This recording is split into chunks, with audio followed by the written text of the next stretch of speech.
இன்னைக்கு நம்ம பேச போகிறது பார்த்தீங்கன்னா சளி.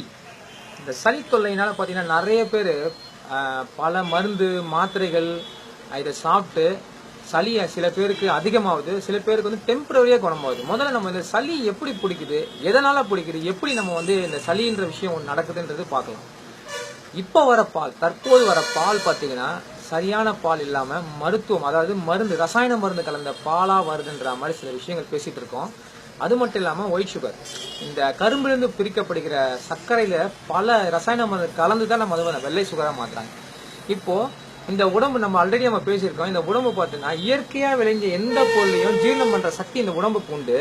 ஆனால் இந்த ரசாயன மருந்து உடம்புக்குள்ளே வந்து பார்த்தீங்கன்னா உள்ளே வந்துச்சுன்னா இதை ஜீரணம் பண்ணுற சக்தி இந்த உடம்பு கிடையாது. இது ஒரு புது பொருளாக தெரியும். இந்த உள்ள வந்தவனே என்ன உடம்புக்குள்ள உள்ள வர பொருள் இருந்து இது ஏதோ புதுசா வந்திருக்கு, இது என்ன பண்ணலாம்னு சொல்லி யோசனை பண்ணிட்டு இருக்கும்போது ஒரு சில ரசாயனம் வந்து என்ன பண்ணணும்னா உடம்புல வந்து சளியா கன்வெர்ட் ஆயிட்டு உள்ள வரும். இந்த சளின்றது பாத்தீங்கன்னா நம்ம வேர்வை எப்படி கழிவு பொருளோ, இல்ல சிறுநீர் எப்படி ஒரு கழிவோ, இல்ல மலம் எப்படி ஒரு கழிவோ, இது மாதிரி சளின்றது ஒரு கழிவு பொருள். இதுக்காக நம்ம என்ன பண்றோம், மலம் டெய்லி நம்ம மலம் கழிக்கிறோம். இந்த மலம் நிக்கிறதுக்காக நம்ம எதுக்காக மருந்து மாத்திரை போடுறோமா? சிறுநீர் அதிகமா வருது, அதுக்காக நம்ம மருந்து மாத்திரை போடுறோமா? இது மாதிரிதான் சளியும். சளின்றது ஒரு கழிவு பொருள், இதை வந்து வெளியேற்றியே ஆகணும். இது நம்ம என்ன பண்றோம்னா சளி வந்துச்சுன்னு உடனே நான் பண்றேன் ஏதோ ஒரு மருந்தையோ மாத்திரையோ வாங்கி என்ன பண்றோம், அதை உள்ள அடக்க பாக்குறோம். இந்த ரசாயன மருந்து உள்ள போச்சுன்னா இந்த லங்ஸுக்குள்ள இருக்கிற சளி என்ன நடக்கும் அப்படின்னா இறுகி கட்டி பவுடர் ஃபார்மர் ஆகி லங்ஸுக்குள்ள போய் கோட்டிங் மாதிரி ஆயிடும். இந்த மாதிரி இருக்கும் நம்ம நினைச்சிட்டு இருப்போம் சளி போயிடுச்சு, இந்த மருந்து சாப்பிட்டேன் 2 நாள் சளி போயிடுச்சு நினைச்சிட்டு இருப்போம். ஆனா அடுத்தது நம்ம என்ன நடக்கும் அப்படின்னா ஒரு ஊருக்கு போவோம், அதாவது ஒரு வெளி ஊருக்கு போவோம். அங்க ஒரு புதுசா ஒரு தண்ணியை குடிப்போம், அது நல்ல சுத்தமான தண்ணியா இருக்கும், அதாவது அதுல நல்ல சத்துள்ள தண்ணியா இருக்கும். இல்ல ஒரு பழம் சாறு சாப்பிடுவோம், இல்ல இன்னைக்குன்னா ஒரு நாள் மழையில நினைவோம். நம்ம நினைச்சிட்டு மழையில நினைச்சோம் சளி பிடிச்சிச்சு, அந்த பழசாறு சாப்பிட்டா சளி பிடிச்சிச்சு, அந்த ஊருக்கு போய் அந்த தண்ணியில குளிச்சேன்ப்பா, அந்த தண்ணியை குடிச்சேன் சளி பிடிச்சு நிற்போம். அது தப்பு. இயற்கை என்ன பண்ண அப்படின்னா இந்த மாதிரி நல்ல உணவு உள்ள போனவனு இந்த லங்ஸுக்குள்ள நம்ம சளி வந்து பவுடர் ஃபார்ம்ல இருந்துச்சு பார்த்தீங்களா, இது திருப்பி என்ன பண்ணா ரிவர்ஸ் ப்ராசஸ், அதாவது திருப்பி சளி உருகி திருப்பி மூக்கு வழியாவோ வாய் வழியாவோ வெளியே வைக்கிற வேலையை இந்த உடம்பு செய்யும். இந்த உடம்பு இந்த கழிவு பொருளை வெளியே தர்ற வேலையை ஒவ்வொரு நாளும் ஒவ்வொரு செகண்டும் பண்ணிக்கிட்டே தான் இருக்கும். இப்படி பண்றதுக்கு நம்ம உதவி செய்யறது பார்த்தீங்கன்னா நம்ம சாப்பிட்ற கீரை, காய்கறி, பழங்கள், இயற்கை சம்பந்தமான அனைத்து பொருளுமே இந்த சளியை வெளியே தர்றதுக்கான வேலையை செஞ்சுட்டு இருக்கு. நம்ம நினைச்சிட்டு இருக்கோம் நம்ம மழையில் நினைச்சோம் சளி பிடிச்சிச்சு, நம்ம வந்து இந்த ஜூஸ் சாப்பிட்ட சளி பிடிச்சி, இந்த ஜூஸ் சாப்பிட்ற வேலையெல்லாம் வந்து பாத்தீங்கன்னா நம்ம உடம்புக்கு கழிவை வெளியே தர்ற வேலையை பண்றதுனா இதெல்லாம் நம்ம உடம்புக்கு நல்லது. நீங்க சாப்பிட்ற ரசாயன மருந்து தான் வந்து கெட்டதே தவிர இயற்கையா இருக்க எல்லா பொருளும் நல்லது. இதனால கழிவு வெளியேற்ற வேலையை செஞ்சுச்சுன்னா அந்த கழிவை வெளியே தர்ற வேலையை நீங்க பண்ணுங்க. அதை விட்டுட்டு நம்ம வந்து இதுக்கு மருந்து மாத்திரை போட்டு சளியை அடக்காதீங்க. ரெண்டாவது, இந்த சளி வந்து பாத்தீங்கன்னா 2 விதமான சளி இருக்கு. ஒன்னு உடம்பு அதிகமான சூடுனாலையும் சளி ஏற்படும், இன்னொன்னு உடம்பு அதிகமா கோல்ட் ஆனாலும் சளி ஏற்படும். உடம்பு ஹீட் ஆயிடுச்சு சளி ஏற்பட்டுச்சுன்னா அந்த சளியுடைய கலர் பாத்தீங்கன்னா மஞ்சள் கலர்ல இருக்கும். ரெண்டாவது, அந்த சளி பாத்தீங்கன்னா மூக்கு வழியா வரதுக்கு வாய்ப்புகள் குறைவு, தொண்டைக்கும் மூக்குக்கும் நடுவில் நின்றுட்டு இருக்கும், வறட்டு எறும்பு மாதிரி ரொம்ப எப்ப பார்த்தாலும் இரும்பிட்டே இருப்பாங்க. அப்படியே மிஞ்சி என்ன பண்ணுவாங்க, சளி என்ன பண்ணுவாங்க, இரும்பி வாயில இருந்து தான் எடுக்கிற வேலையா இருக்கும். இது வந்து ஹீட்டால ஏற்பட சளி. நம்ம நினைச்சிருப்போம் உடனே சளி குடிச்சுன்னா திருப்பி நம்ம என்ன பண்ணுவோம், சளிக்கான மருந்தையோ இல்ல இதுக்கு என்ன பண்ணுவோம்னா இந்த மாதிரி தூதுவலை, ஆடுதுவலை, இந்த மாதிரி மூலிகைகள் சாப்பிடுவோம். இந்த தூதுவலை பார்த்தீங்கன்னா ஏற்கனவே உடம்பு ரொம்ப சூட்டான உடம்பு. இந்த சூடால ஏற்பட்ட சளிக்கு திருப்பி சூட்டான பொருள் கொடுத்தீங்கன்னா வறட்டு நம்மள அதிகமாக ஆகுமே தவிர சளி உள்ள இறுகி கட்டி தொண்டையில போய் மாட்டிக்க சளி வெளியே வர வேலையை செய்யாது. அந்த மாதிரி சமயத்தில் என்ன பண்ண முடியும்னா மாதுளம்பழம் சாறு கரெக்டா 11 மணிக்கு, காலையில 11 மணிக்கோ இல்ல மதியம் அதாவது சாயந்தரம் 3 மணிக்கும் நீங்க அந்த மாதுளம்பழம் சாறை, அதாவது நாட்டு மாதுளம்பழம் கட்டினீங்கன்னா உள்ள வெள்ளை கலர்ல இருக்கும், அந்த முத்துக்கு மேல மெலிசா மஞ்சளா ஒரு தோல் ஒன்று இருக்கும், அந்த தோலோடு சேர்த்து வீட்டுல அரைக்கணும். அந்த வெளியில வந்து பாத்தீங்கன்னா ஜூஸ் கடையெல்லாம் சாப்பிடக்கூடாது, அவங்க வேற எந்த தண்ணியை போடுவாங்க, ஐஸ் போடுவாங்க, அதெல்லாம் பண்ணக்கூடாது.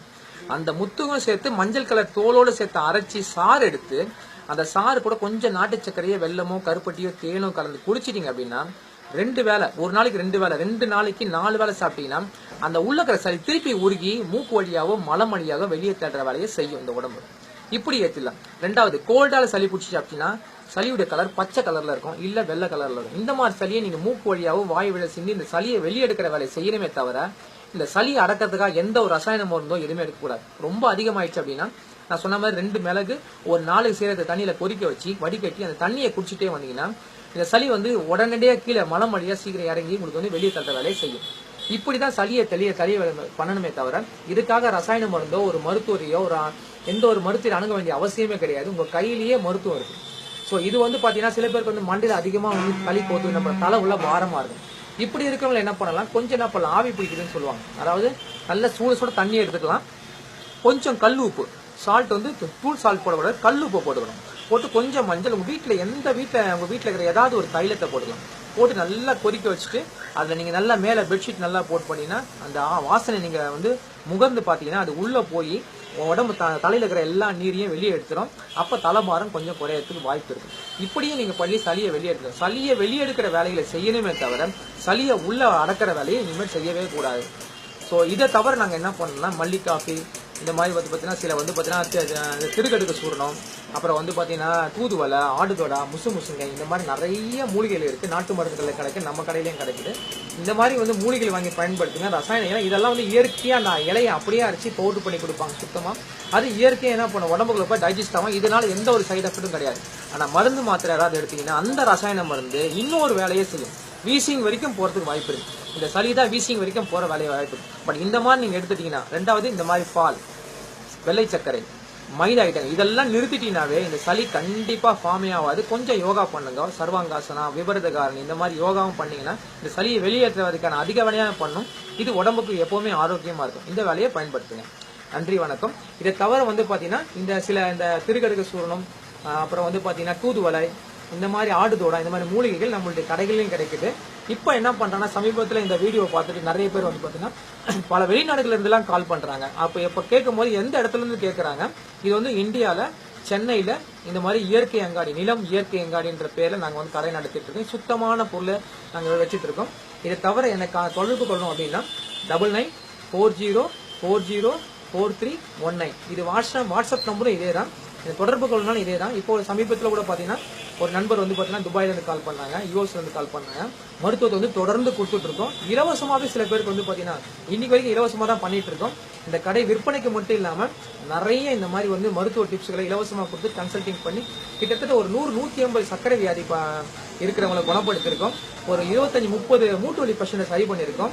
ஸ்கின் சம்பந்தமான வியாதி பண்ணவங்களும் சரி பண்ணியிருக்கோம். இந்த மாதிரி நிறைய பேஷண்ட் சரி பண்ணியிருக்கோம். சரி, இது தவிர வேற எந்த மாதிரி நோயாக இருந்தாலும் எனக்கு தொடர்ந்து கால் பண்ணலாம். அந்த நம்பர் வந்து திருப்பி இன்னொரு சொல்றேன், 9940404319. நன்றி, வணக்கம்.